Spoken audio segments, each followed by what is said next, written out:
Scripture and the sermon. Thank you for all the work and product that we get each Sunday. More precious than silver.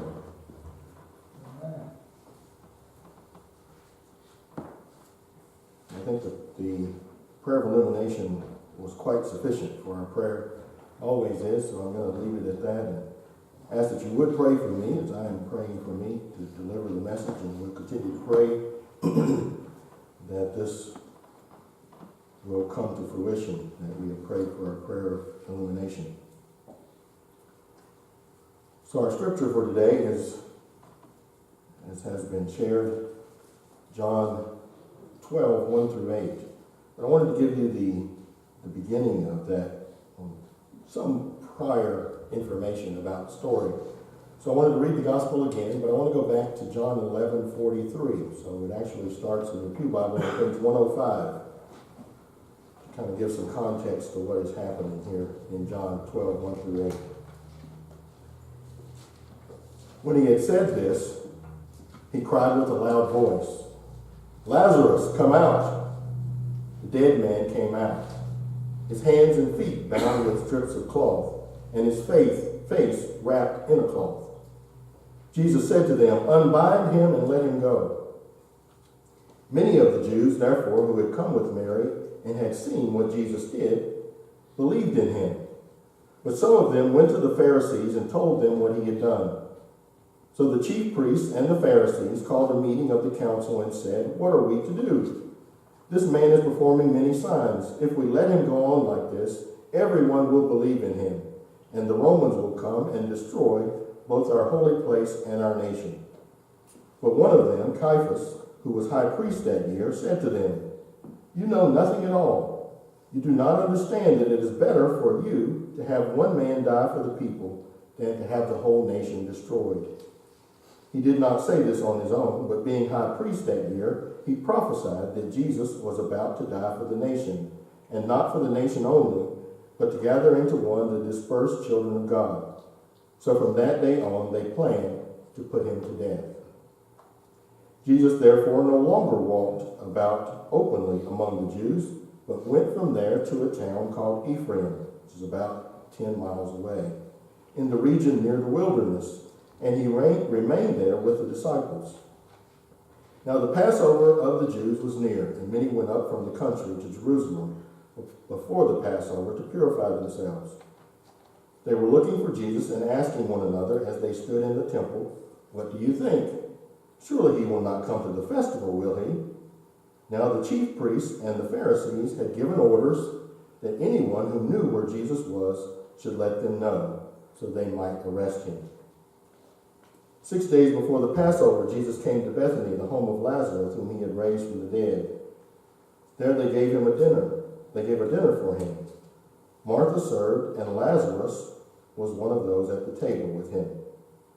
Mary took a pound of costly perfume made of pure nard, anointed Jesus' feet, and wiped them with her hair. The house was filled with the fragrance of the perfume. But Judas Iscariot, one of his disciples, the one who was about to betray him, said, "Why was this perfume not sold for 300 denarii and the money given to the poor?" He said this not because he cared about the poor, but because he was a thief. He kept the common purse and used to steal what was put into it. Jesus said, "Leave her alone. She bought it so that she might keep it for the day of my burial. You always have the poor with you, but you do not always have me." Amen. When Jesus returns to the scene of the crime, the resurrection of Lazarus was being treated as a crime. He was a marked man. Jesus had fled away, knowing this, to Ephraim with his disciples, about 10 miles away. But they had put out orders, and these were official orders, that Jesus would be arrested. And also the plan was that he would be put to death. Resurrection is an awesome thing. Can you imagine having the power to raise someone from the dead? It's an awesome thing. In that day it was a criminal act. But if you think about it, even today, it would be kind of subversive. Just think, if we here in this congregation, anybody who came to us and said, my brother has died, my father has died, my mother has died, my child has died, will you raise them from the dead? And we would do it. That would get some strange looks. We would get some welcome attention, but we would also get some unwelcome attention. How would people act in Highland Springs, in Richmond, Chesterfield, all around, if they knew that no matter what happened, they could just come to this place, have somebody bring them here, and they could be raised from the dead? I think there would be people who wouldn't like that too much. They would start to say, well, how are people going to start acting? They know they can come back from the dead. What will people do? How will we control people? What's going to happen? And I think some people would want to stamp that out. So I say that tongue-in-cheek a bit when Jesus returns to the scene of the crime, because we know it's not a crime to raise someone from the dead. But at that time, it was. And even today, in some places, religious acts, as simple as gathering together like we are right now, is a criminal act. To do the things that we do freely as Christian people, to identify ourselves as a believer in Jesus Christ, in some places is still a criminal act. When Jesus returns to the scene of the crime, 3 things happen when Jesus comes back to Bethany. And I want to talk to you about those 3 things. Tell you what happened and why they happened, as God has revealed that to me. The first thing that happened when Jesus returned to the scene of the crime is he got a warm welcome. A warm welcome. There was a dinner in his honor. There was a celebration. You might even say there was worship of him. Just think, these people had seen Jesus raise someone from the dead who had been dead for 4 days. Amen. They are very impressed. No matter what the consequences may be, they're ready to have a party, because they really see what life is all about now. They understand what a lot of people would not be able to understand. They see the real picture. And so they give him a warm welcome, a hero's welcome. This individual has the key to eternal life. It's right in front of their eyes. Lazarus is there at the table. What wouldn't they do? Why wouldn't they put out the red carpet? Why wouldn't we roll out on Sunday morning? Why wouldn't we show up on Friday evening to help with spaghetti dinner? Why wouldn't we on Tuesday crack open a Bible to study?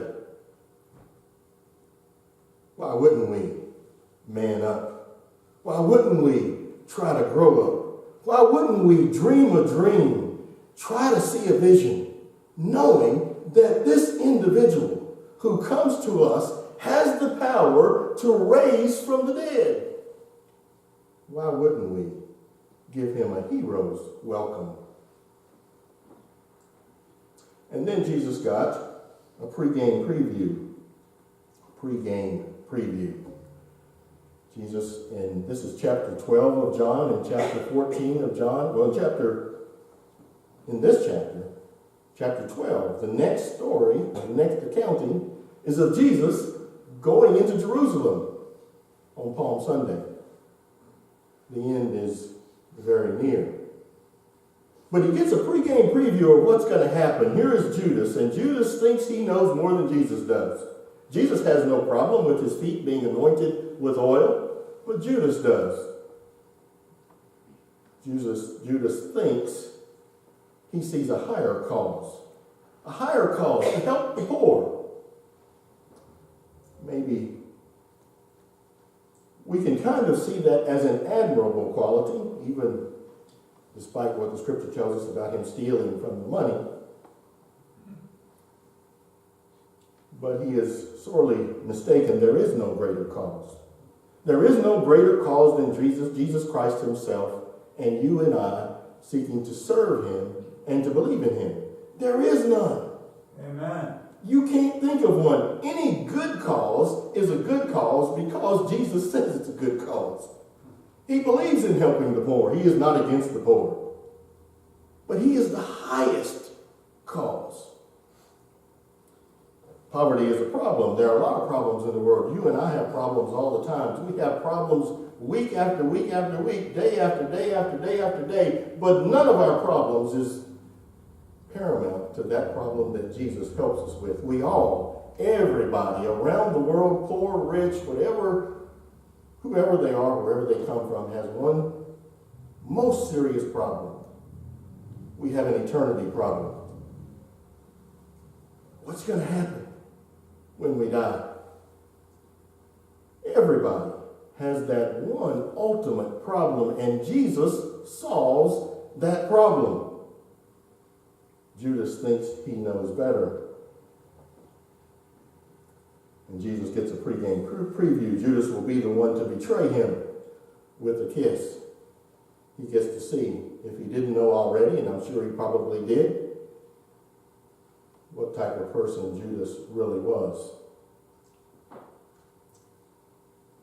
But then the third thing he gets is he gets a fond farewell from Mary. Because Mary knows what Judas doesn't yet. That there is no higher power. She sees the bigger picture. The bigger picture. And she acts out of that bigger picture. A couple of weeks ago, I got a phone call from one of the courts that I practice in, and I made a phone call. Let me back up, get the story right. I made a phone call because I got a letter in the mail, and the letter said, your case has been transferred to a different court. What had happened, in the original complaint that we filed, we had made a mistake, I'm blaming this on Bree. I had made a mistake. And I put the wrong county in the complaint. And so I received a letter from the court saying you have the wrong county, you need our call, saying you need to do something. So I sent in a correction. Some weeks later, I got this letter saying your case is being transferred because there was never a correction. I said, this is not something I need to deal with a call. I'm going to stop by this court and talk to the clerk, trying to keep my composure. Not thinking this was a good thing, knowing it was not a good thing, just causing work on top of work, a significant problem, a serious issue. And so I go into the court, and first of all, I have to wait. They make me wait. Can you imagine? They make me wait. I have to sit in the waiting room. I stand there for a few minutes, and I realize nobody's coming. So I sat down, and I still had to wait a while. This is a small court. Not many people were working there. So finally the person came out, and I went up to the counter and I explained, and all of a sudden it hit me, you need to be nice. No matter what comes out of her mouth, you need to behave yourself because you still have to drive home and you may not make it home. See the bigger picture. You may not get from this courthouse to your house. And if you act like a fill in the blank in this place, how will you feel? If you know it or if you don't know it to the other side, if you never make it home. Because that can happen at any moment. Nothing so special about you, young man. I didn't hear all of this. But that was the message. You may not make it home today. You may have to stand before me today. Don't, whatever comes out of your mouth, make it nice. Seeing the bigger picture. We need to see the bigger picture. The world puts pressure on us all the time not to do that. Don't think about death. Don't think about resurrection. Just think about your problem that you have today. Just think about today only. Amen. Don't think beyond the next 24 hours. Don't succumb to that. Think about the big picture, the real story, what's really happening. You and I are headed to a place that we need to be prepared to go to. And we need to keep that in mind. Not let it out of our minds, not let it go away somewhere, not forget about it for a week and act all crazy. And then at the end of the week, if we're still here, try to make amends. But from the time we get up in the morning, we first realize that we are still here.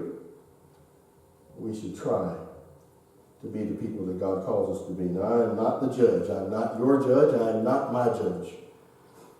But if I could give you a little advice, if when Jesus comes,